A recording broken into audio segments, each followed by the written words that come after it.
কাগজ দিয়ে খুব সুন্দর করে আগে যেমন বিস্কুট ডবা করতো ওইরকম করে তারা মধু রাখছে, তারা কেওড়ার আচার রাখছে, পাশাপাশি কয়েকটা সুন্দরবনের কার্ড দিয়ে মানে একটা ডিজাইন করা এটা রাখছে, কি রিং রাখছে। আমার কাছে ভালো লাগছে প্যাকেটটা। তো আমরা যদি এই ধরনের প্রোডাক্ট গুলো আনতে পারি, আমাদের এখানে বিকল্প কমার্শিয়াল তৈরি হবে, শিক্ষিত জনগোষ্ঠী এটা কিন্তু নিয়ে কাজ করতে পারবে। পাশাপাশি শিক্ষিত যারা আছে তাদেরকে বলবো আপনারা অনলাইনে এখন বিজ্ঞাপন দেন, এখন অনলাইনে অনেক ট্রেনিং হচ্ছে। আমাদের মনিরুজ্জামান সাহেব এইসব ব্যাপারে এক্সপার্ট আছে, উনি অনলাইন বিজনেসে খুবই এক্সপার্ট আছেন। আমি মনে করি আপনারা সফটওয়্যার তৈরি করে অ্যাডভার্টাইজমেন্ট করেন যে আমাদের কাছে এতটুকু মধু আছে, আমরা এখানে সারা বাংলাদেশ সাপ্লাই দিতে চাই।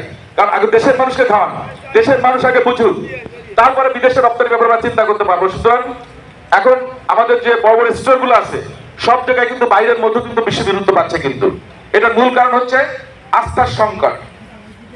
কিন্তু আমি খেয়ে দেখছি এই বাদামানের মধুটা, আমার কাছে মনে হচ্ছে এটা অরিজিনাল কেওড়া ফুলের মধু, এবং আমি খুব এনজয় করেছি মধুটা।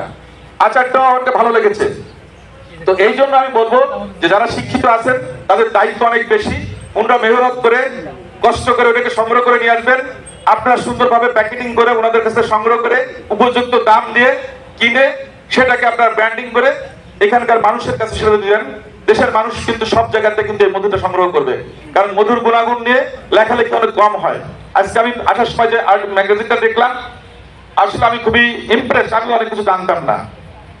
আমি জানি মধু একটা ভালো জিনিস, মধু কালো জিরা এই দুটো খেলে কোনো অসুবিধা হয় না, এটা জানতাম। কিন্তু আজকে যে ম্যাগাজিনটা পড়লাম আমি দেখলাম যে এটা নিয়ে সত্যিকার অর্থে যদি আমরা যদি সচেতন করতে পারি তাহলে একটা বিশাল সম্পদ আমাদের এখানে পরিণত হবে। আপনারা যারা মেহনত করছেন, কাজ করছেন, সঠিক পারিশ্রমিক পাবেন। আরেকটা জিনিস এখানে আমাকে বলা হয়েছে জেলে কার্ডের ব্যাপারে। ইতিমধ্যে আমাদের বন্ড থেকে আমাকে বলেছে